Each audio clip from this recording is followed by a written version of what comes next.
छायांनी तर काय लाजच काढली.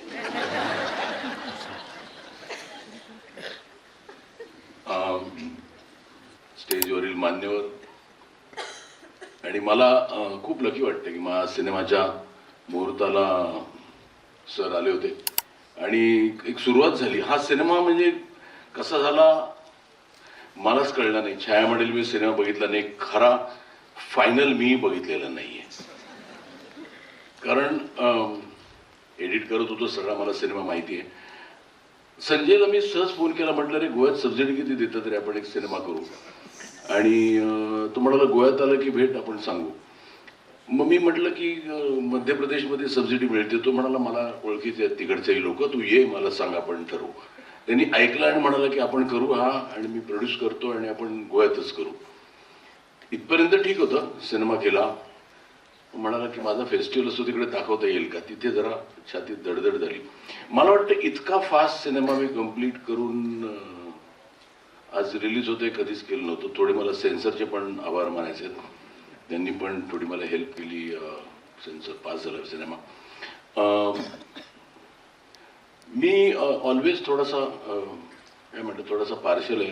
आय ऑलवेज बिलीव्ह की बायका ह्या जास्त स्ट्रॉंग असतात पुरुषांपेक्षा.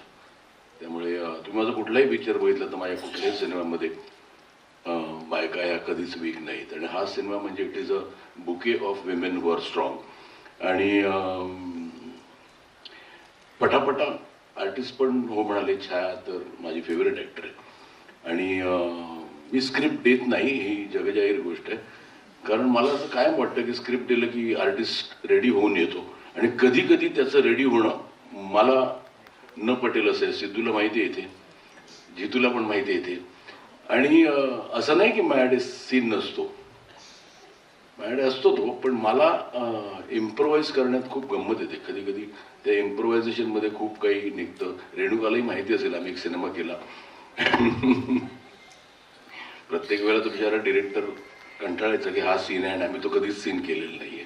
पण इट इज ऑलवेज म्हणजे खरंच कधी कधी आय बिलीव्ह इन इम्प्रोव्हायझेशन्स.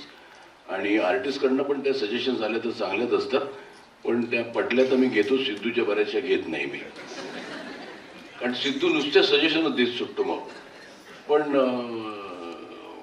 पण ॲक्टर चांगलाच आहे सिद्धू. पण गोवा म्हणजे मी गोव्याचं आहे, माझी कुळदैवत गोव्याची आहे. आणि कधी आलो तर मी पहिली गोष्ट करतो, मी देवळात जाऊन होतो, आजही जाऊन आलो देवळात. त्यामुळे गोव्याबद्दल माझं विशेष प्रेम आहे. आणि आज हा सिनेमा अख्खाच्या अख्खा गोव्यात शूट झाला आहे आणि याचा मला आनंद आहे. आणि मी या सिनेमामध्ये बार दाखवलेला नाही आहे. आणि आय लव्ह गोवा. म्हणजे कसं सांगू, म्हणजे माझे कुळदैवतच इकडे असलं म्हटल्यावर मी मांजऱ्याचा आहे मी, त्यामुळे मांजरेकर आहे. आणि एक प्रयत्न केला आहे. आणि कसे आभार मानू मी संजयचे. म्हणजे आय किती पिक्चर केले आहेत, पण असा प्रोड्युसर बघितलेला नाही आहे मी.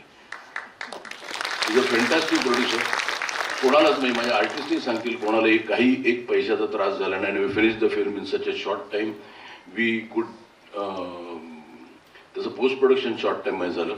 आणि आज तुम्ही बघा, चांगला असेल तर कौतुक करा, वाईट असेल तुम्हाला वाटलं तर तरी म्हणा चांगला आहे. आणि तुमच्या इतकाच मी एक्सायटेड आहे आज सिनेमा बघून, कारण ह्या सिनेमाला काय रिॲक्शन मिळते मला आज पहिल्यांदा कळणार आहे. आणि thank you everybody here on the stage. माझं कोणाला राहिलं असेल थँक्यू म्हणायचं तर चुकतं. बरं, दुसरी गोष्ट म्हणजे इकडे गोव्याचे कलाकारांचं मला एक कौतुक खरंच करावंसं वाटतं की मला म्हणजे कधी मी काम केलं नव्हतं, त्यांना पाहिलंही नव्हतं, पण इच अँड एव्हरी कलाकार त्या सगळ्यांनी मला सरप्राईज केलं. खूप अप्रतिम नॅचरल काम केलं. कुठेही काही म्हणजे ते ॲक्टिंग घेऊन नाही आले. आणि ऑल ओव्हर इतके नॅचरल तुम्ही बघाल, तुम्ही खरंच म्हणाल की these are veterans on screen. आणि thank you so much. I am little more excited to see the film. आणि thank you Sanjay for hosting such a great festival. आणि हे काय, आणि मला माहिती आहे फेस्टिवल भरणं म्हणजे किती त्रासात आहे. मी मिगता केलं 6 वर्ष, त्याचे वळ अजूनही आहेत, जात नाही आहेत. तू तर 15 वर्ष केलेस. आणि इट इज तू सोलो करतो without any sponsorship. Hats off to you. Thank you everybody for having me.